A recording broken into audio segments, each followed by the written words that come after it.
اللهم صل على سيدنا ومولانا محمد أفضل صلواتك بعدد معلوماتك وبارك وسلم وصل عليه.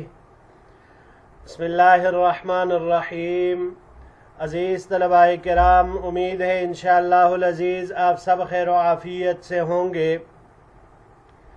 جامع السنن الترمذی جلد ثانی کے ابواب و تفسیر عن رسول اللہ صلی اللہ علیہ وسلم کے ایک اور باب ما جاء ومن سورۃ الزمر کے پہلے حصے کے ساتھ اللہ جل شانہ کے فضل و کرم سے ایک مرتبہ پھر آپ حضرات کے خدمت میں حاضر ہونے کا موقع ملا.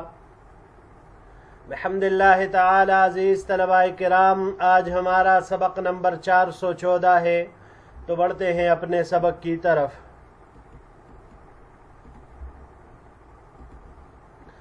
سورۃ الزمر، یہ باب ہے سورہ زمر کی تفسیر کے بیان میں. وبه قال حدثنا ابن ابی عمر قال حدثنا سفیان عن محمد بن عمرو بن علقمة عن یحیی بن عبد الرحمن بن حاطب عن عبد اللہ بن الزبیر عن ابیہ قال. ہمیں روایت کی ابن ابو عمر نے، انہوں نے روایت کی سفیان سے، انہوں نے محمد بن عمرو بن علقمہ سے، انہوں نے یحیی بن عبد الرحمن بن حاطب سے، انہوں نے عبداللہ بن الزبیر رضی اللہ تعالی عنہ سے، یہ اپنے والد حضرت زبیر رضی اللہ تعالی عنہ سے نقل کرتے ہیں.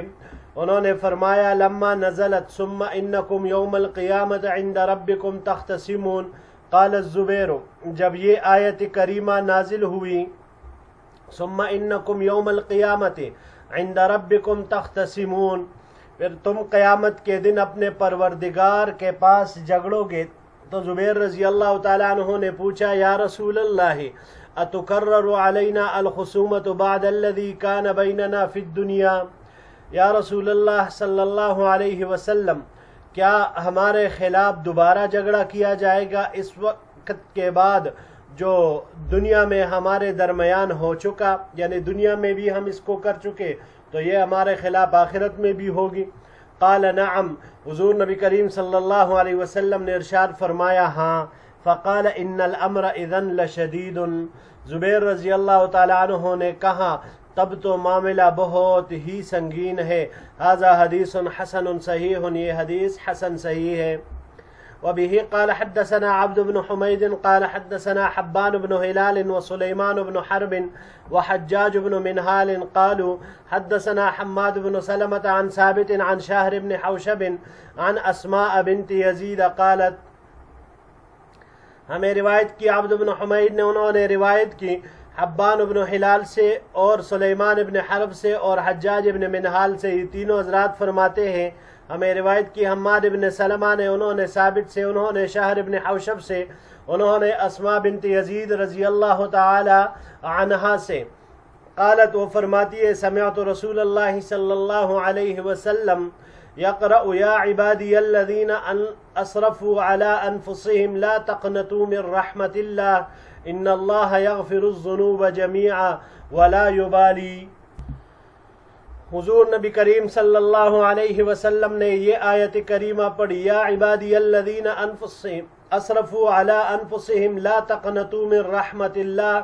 تو اس آیت کا یہ حصہ ان اللہ یغفر الذنوب جمیعا ولا یبالی، یعنی تم اللہ کی رحمت سے مایوس مت ہو، بے شک اللہ ہر گناہ معاف فرما دیں گے، ولا یبالی. اور آپ صلی اللہ علیہ وسلم نے بطور تفسیر ارشاد فرمایا کہ وہ پرواہ نہیں کریں گے، یعنی یہ کام اللہ کے لیے کوئی دشوار نہیں ہے. ھذا حدیث حسن غریب، یہ حدیث حسن غریب ہے.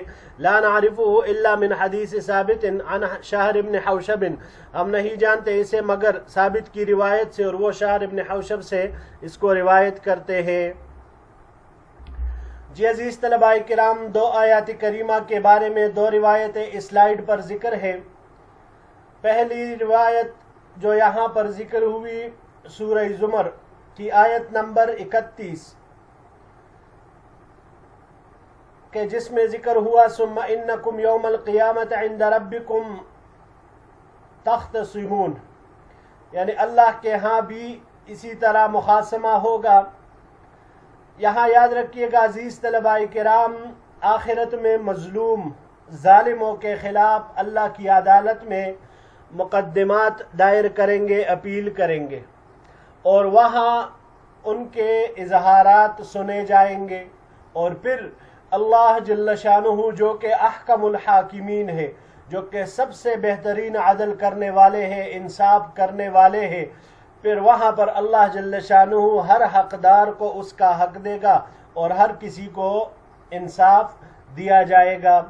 تو اس وقت کفار نے جو مسلمانوں کو دنیا میں ستایا ہوگا تو مسلمانوں کو وہاں پر اس کا بدلہ دیا جائے گا۔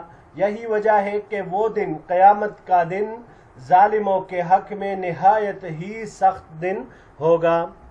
دوسری جو روایت یہاں پر ذکر ہوئی حضرت اسماء بنت یزید رضی اللہ تعالی عنہا سے، تو حضور نبی کریم صلی اللہ علیہ وسلم نے اس آیت کریمہ کی تفسیر میں یا عبادی الذین اسرفوا علی انفسہم لا تقنطوا من رحمت اللہ، جو لوگ اپنے اوپر ظلم کر چکے ہیں معاصی کے ساتھ، نافرمانی کے ساتھ، گناہوں کے ساتھ، مختلف جرائم کے ساتھ، تو ان لوگوں کے بارے میں آیت کریمہ میں ذکر ہوا ان اللہ یغفر الذنوب جمیعا، کہ اللہ جل شانہ تمام گناہوں کو معاف کر دیں گے۔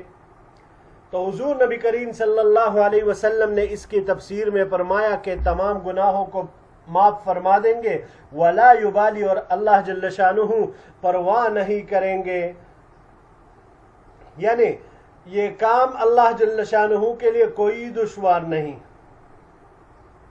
کتنا ہی سنگین گناہ کیوں نہ ہو، حتیٰ کہ اگر کفر اور شرک کا بھی مرتکب ہوا ہو، پھر اللہ کے ہاں توبہ طائب ہو کر پھر دائرہ اسلام میں داخل ہوا کلمہ پڑھ کر، اس کے علاوہ کوئی کبیرہ گناہ کا مرتکب ہوا ہو، تو کتنی ہی بڑی سے بڑی گناہ کیوں نہ ہو، لیکن خلوص کے ساتھ سچے نیت سے اللہ کے حضور توبہ کرے تو اللہ جل شانہ سب کو معاف فرما دیں گے، اور وہ کسی کی بھی وہ پرواہ نہیں کریں گے اس بات کی، یعنی نہ لوگوں کی پرواہ اور نہ گناہ کے بڑا اور چھوٹا ہونے کی۔ جی بڑھتے ہیں اگلے سلائیڈ کی طرف۔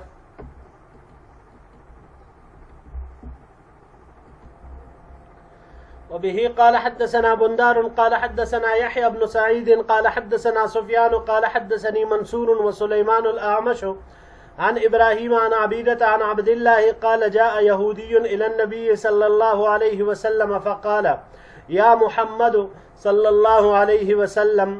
ہمیں روایت کی بندار نے، انہوں نے روایت کی یحییٰ ابن سعید سے، انہوں نے سفیان سے، انہوں نے روایت کی منصور سے، اور انہوں نے سلیمان الاعمش سے، انہوں نے ابراہیم سے، انہوں نے عبیدہ سے، اور انہوں نے حضرت عبداللہ رضی اللہ تعالی عنہ سے۔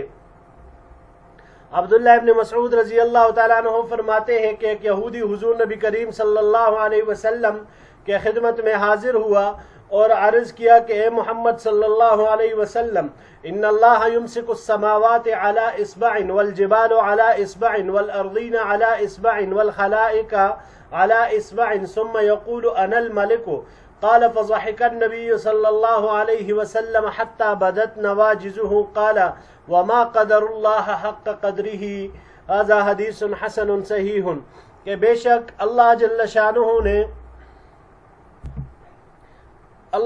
شانہ قیامت کے دن ایک انگلی میں آسمانوں کو تامیں گے، دوسری انگلی میں پہاڑوں کو، زمینوں کو تیسری انگلی میں، اور تمام مخلوقات کو چوتھی میں، اور پھر فرمائیں گے انا الملک، میں شہنشاہ ہوں۔ تو عبداللہ ابن مسعود رضی اللہ تعالیٰ عنہ نے فرمایا کہ آپ علیہ السلام اتنا ہنسے کہ آپ علیہ السلام کی داڑھیں مبارک کھل گئی، اور آپ علیہ السلام نے یہ آیت کریمہ تلاوت فرمائی وما قدر اللہ حق قدرہ، یعنی دیکھو ان مشرکین نے تو اللہ کی جیسے قدر پہچاننی چاہیے تھی نہیں پہچانی، مگر یہ یہودی اس عالم کو جانتا ہے اور وہ بھی وہی بات بیان کرتا ہے جو کہ اس آیت کریمہ میں ہے۔ یہ حدیث حسن صحیح ہے۔ وبه قال حدثنا بندار قال حدثنا يحيى بن سعيد قال حدثنا فضيل بن عياض عن منصور عن ابراہیم عن عبیدة عن عبد الله قال فضحك النبي صلی اللہ علیہ وسلم تعجبا وتصدیقا. یہ جو دوسری روایت ہے اس سند کے ساتھ تو اس میں یہ ہے کہ آپ علیہ السلام اس یہودی کی بات سن کر تعجب اور تصدیق کے طور پر آپ علیہ السلام نے تبسم فرمایا اور ہنسے. ھذا حدیث حسن صحیح، یہ حدیث حسن صحیح ہے. جی عزیز طلباء کرام، سورہ زمر کی یہ دوسری سلائیڈ، اس میں آیت نمبر 67 وما قدر اللہ حق قدرہ والارض جميعا قبضته يوم القيامة والسماوات مطويات بيمينه سبحانه وتعالى عما يشركون. ان مشرکین نے اللہ کی عظمت جیسے پہچاننی چاہیے تھی نہیں پہچانی، اور قیامت کے دن ساری زمینیں ان کی مٹھی میں ہوں گی، تمام آسمان ان کے دائیں ہاتھ میں لپیٹے ہوئے ہوں گے. اور سبحانہ وتعالی عما یشرکون، اللہ کی ذات پاک ہے اور لوگوں کے شرک سے، شریکوں سے اعلیٰ و برتر ہے. تو اس آیت کریمہ سے معلوم ہوا کہ اللہ جل شانہ کو شراکت داروں کے، حصہ داروں کی کوئی ضرورت نہیں. وہ اپنے پیدا کردہ کائنات کا انتظام خود سنبھال سکتے ہیں اور سنبھالے ہوئے ہیں اور سنبھالتے رہیں گے. اللہ کی قدرت کاملہ کا علم تو مشرکین کو سرے سے ہے ہی نہیں. ہاں، اہل کتاب اس بات سے واضح ہے. اور ان دو روایتوں میں جو یہودی نے بات کی تو آپ علیہ السلام اس بات کی سن کر ہنسے. تو پہلی روایت سے معلوم ہوا کہ آپ علیہ السلام اس لیے ہنسے کہ مشرکین کو کچھ پتہ ہی نہیں اور اہل کتاب اس کے بارے میں اچھی طرح جانتے ہیں. جبکہ دوسری جو روایت تھی عبداللہ ابن مسعود رضی اللہ تعالیٰ عنہ کی، تو اس سے معلوم ہوا کہ آپ علیہ السلام تعجب کے طور پر اور تصدیق کے لیے ہنسے. یعنی آپ علیہ السلام کو اس پر تعجب ہوا کہ یہ مضمون یہودیوں کی کتابوں میں بھی ہے، اور اسی وجہ سے آپ صلی اللہ علیہ وسلم نے ہنس کر اس یہودی عالم کی تصدیق کی کہ اس نے سچی بات کہی ہے. جی بڑھتے ہیں اگلی روایت کی طرف، وہ بھی اسی مضمون کی طرح ہے. وبه قال حدثنا عبد الله بن عبد الرحمن قال حدثنا محمد بن السلط قال حدثنا ابو قدينة عن عطاء بن الصائب عن ابي الضحى عن ابن عباس رضی اللہ تعالی عنہما. ہمیں روایت کی عبداللہ ابن عبد الرحمن نے، انہوں نے روایت کی محمد ابن السلط سے، انہوں نے ابو قدینہ سے، انہوں نے عطاء ابن الصائب سے، انہوں نے ابو الضحى سے، انہوں نے عبداللہ ابن عباس رضی اللہ تعالی عنہما سے. قال مر يهودي بالنبي صلى الله عليه وسلم فقال له النبي صلى الله عليه وسلم يا يهودي حدثنا. حضور نبی کریم صلی اللہ علیہ وسلم ایک یہودی عالم کے پاس سے گزرے تو اس کو ارشاد فرمایا، اے یہودی ہم سے بیان کر، یعنی گویا کہ ہمیں اللہ کی عظمت کا تذکرہ کر کہ تمہارے ہاں اللہ کی عظمت کس طرح ہے، اس بات کا تذکرہ کر. فقال كيف تقول يا ابا القاسم اذا وضع الله السماوات على ذه والارضين على ذه والماء على ذه والجبال على ذه وصائر الخلق على ذه. اس یہودی عالم نے کہا، اے ابو القاسم آپ کس طرح کہیں گے، یعنی جو بات میں آپ کو بتا رہا ہوں، بیان کرتا ہوں ابھی، اس کے بارے میں آپ کیا فرمائیں گے جب اللہ جل شانہ قیامت کے دن آسمانوں کو اس انگلی پر رکھیں گے، زمینوں کو اس پر، پانی کو اس پر، اور پہاڑ کو اس پر، اور دیگر مخلوقات کو اس پر. واشار محمد بن السلط ابو جعفر بحنصره اولا ثم تابع حتى بلغ الابهام. یعنی یہودی نے یہاں پر مطلقاً ذہی فرمایا. تو اس حدیث کے جو راوی ہے محمد ابن السلط، یہ انہوں نے جو روایت کی اور اس کے ساتھ اشارہ کیا اپنے انگلیوں سے کہ یہودیوں نے کس طرح اس یہودی عالم نے تذکرہ کیا، تو پہلی جگہ پر اعلیٰ ذہی جو فرمایا تو اس کے ساتھ خنصرہ، پھر اسی طرح چلتے چلتے ہر ایک انگلی ملاتے جائے یہاں تک حتی بلغ الابہام، یہاں تک کہ وہ انگوٹھے تک پہنچے. یعنی پانچوں انگلیوں کو علی ترتیب اس نے ذکر کیا. فانزل اللہ عز وجل وما قدر اللہ حق قدرہ، بس اللہ جل شانہ نے یہ آیت کریمہ نازل فرمائی وما قدر اللہ حق قدرہ، کہ ان لوگوں نے اللہ کی قدر جیسے پہچاننی چاہیے تھی اس طرح نہیں پہچانی۔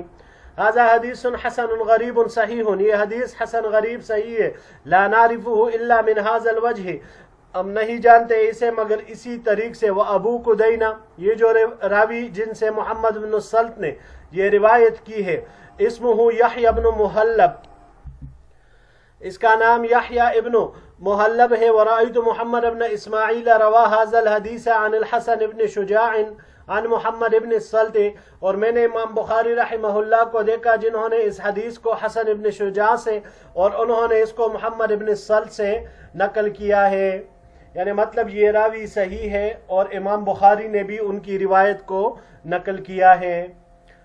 جی عزیز طلباء کرام، یہ روایت بھی ما قبل والی دو روایتوں کے ساتھ جو دوسرے سلائیڈ پر ذکر ہوئی سورہ زمر کی اسی آیت نمبر 67 وما قدر اللہ حق قدرہ، یہ بھی اسی طرح ہی ہے۔ تو یہی تک ہمارا آج کا سبق تھا، انشاءاللہ العزیز زندگی رہی تو اگلے درس میں ایک نئے باب کے ساتھ پھر آپ کی خدمت میں حاضر ہوں گے۔ السلام علیکم ورحمۃ اللہ وبرکاتہ۔